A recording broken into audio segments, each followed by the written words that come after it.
Assalamualaikum warahmatullahi wabarakatuh. Perkenalkan, saya Zahra Nabila Maulani dengan NIM 2106031110075. Di sini saya akan mereview jurnal yang dengan judul Quantification of Vitamin D3 in Feed, Food, and Pharmaceuticals Using High Performance Liquid Chromatography Tandem Mass Spectrometry. Pada kesempatan kali ini, saya akan membagi menjadi 4 pembahasan. Yang pertama yaitu pendahuluan, metode, kemudian hasil pembahasan, dan yang terakhir yaitu kesimpulan. Baik, yang pertama yaitu pendahuluan. Di dalam jurnal ini menjelaskan tentang analisis vitamin D. Oleh sebab itu, perlu kita ketahui apa sih vitamin D itu. Vitamin D atau vitamin yang biasa kita sebut vitamin D3 dengan nama lain kolekalsiferol, yaitu vitamin yang dapat larut dalam lemak. Nah, vitamin ini memiliki berbagai fungsi yang salah satunya yaitu sebagai fisiologi, seperti pengaturan homeostasis kalsium dan mineralisasi kerangka. Nah, selain itu juga vitamin D ini sangat berhubungan dengan penyakit autoimun, gangguan kardiovaskular, penyakit menular, dan juga kanker.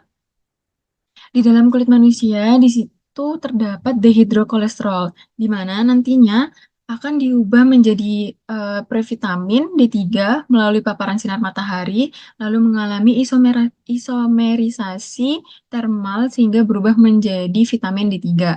Oleh sebab itu, banyak orang yang bilang kalau kita kekurangan vitamin D, kita harus banyak-banyak berjemur di bawah sinar matahari.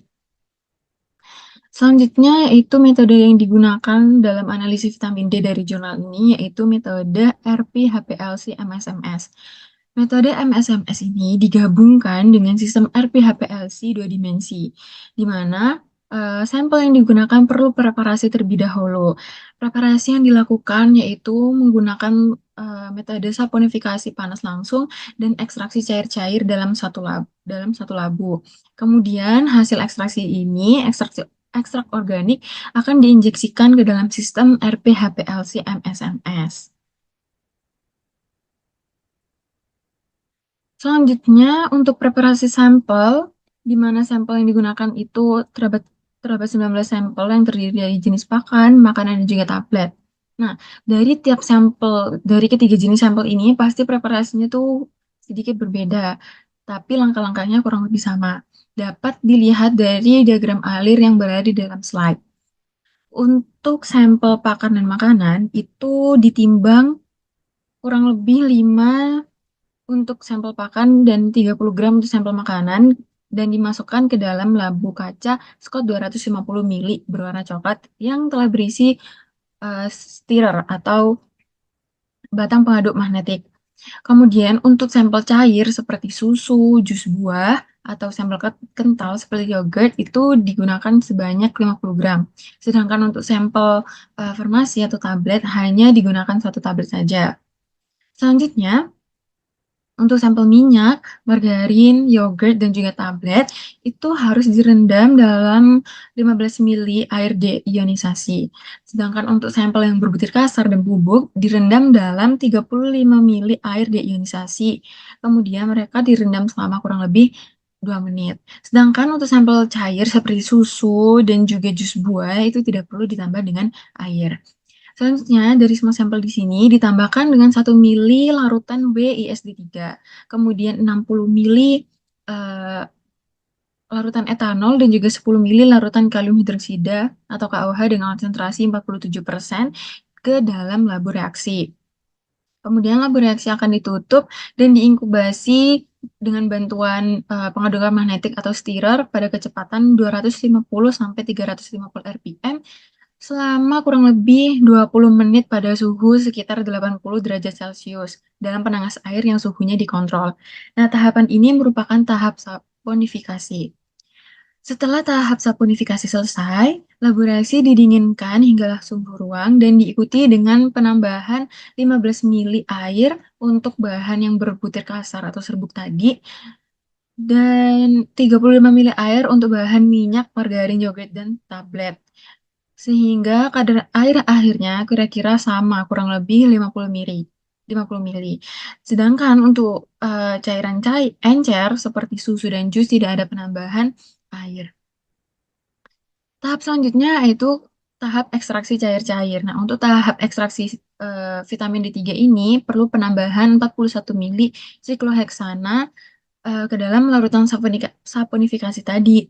Kemudian, seluruh campuran ini dikocok secara kuat hingga 20 sampai 30 detik. Kemudian hasil pemisahan fase organik dan air tersebut kita ambil bagian fase organik yang berisi sikloheksana organik, bagian atas ekstrak dipindahkan ke dalam botol HPLC. Kemudian diinjeksikan ke sistem HPLC MSMS untuk dianalisis lebih lanjut. Selanjutnya yaitu program elusi gradien pada HPLC dan perpindahan kolomnya. Di sini eh, program elusi gradiennya telah diukur sedemikian rupa yang terdapat pada tabel di slide. Kemudian apa yang terjadi pada HPLC dua dimensi di sini?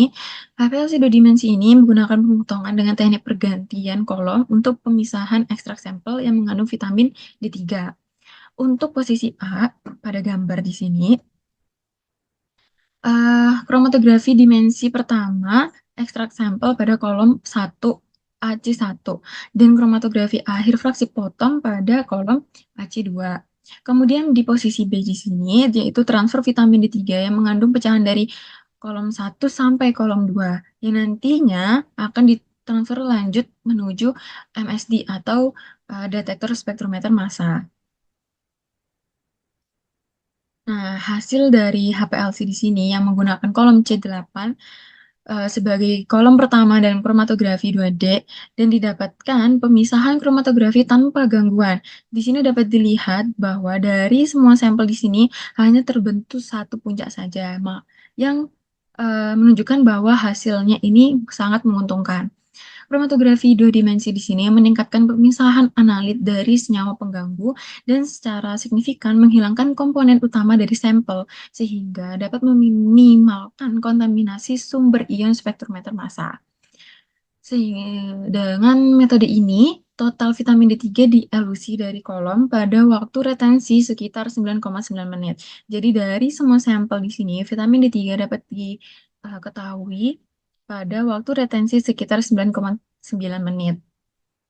Dalam semua sampel yang dianalisis, vitamin D3 dapat diidentifikasi dan diukur dengan jelas sehingga didapatkan hasil kromatogram seperti ini. Berikutnya, untuk hasil MS dengan previtamin D3 ini sebagian itu dibentuk dari vitamin D3 dalam waktu 1 jam pada suhu 80 derajat Celcius melalui tahap isomerisasi di awal. Jadi untuk previtamin D3, kemudian vitamin D3 ini merupakan reaksi reversibel. Selanjutnya, hasil MS menunjukkan area puncak rata-rata sampel yang pada tekanan termal, di mana terdiri dari previtamin D3 dan vitamin D3 yang mengandung 50 nanogram per mili previtamin D3 dan 250 nanogram per mili total vitamin D3 sebesar 103,4%. Sedangkan area puncak pada larutan standar yang hanya mengandung vitamin D3 sebesar 101,4%. Selanjutnya, sampel yang diberi tekanan tadi itu mengandung 24% previtamin D3 dalam 50 nanogram per mili larutan total vitamin D3 dan 25,9% previtamin D3 dalam 250 mili nanogram per mili total vitamin D3 pada sampel. Sehingga dapat disimpulkan bahwa metode HPLC MSMS ini merupakan metode yang sangat selektif dan sensitif untuk kuantifikasi vitamin D3 dalam berbagai jenis sampel yang berbeda-beda. Dengan menggunakan kromatografi dua dimensi pada dua kolom analitik yang spesifik, ekstrak sikloheksana organik yang diperoleh setelah saponifikasi dan ekstraksi cair-cair dapat langsung diinjeksikan untuk dianalisis ke dalam sistem HPLC MSMS tanpa tahap penguapan dan proses pelarutan yang memakan waktu dan tahap pemurnian lebih lanjut. Jika dapat disimpulkan, metode HPLC MSMS ini sangat memberikan hasil yang baik untuk analisis vitamin D3. Nah, sekian dari saya, kurang lebihnya mohon maaf. Wassalamualaikum warahmatullahi wabarakatuh.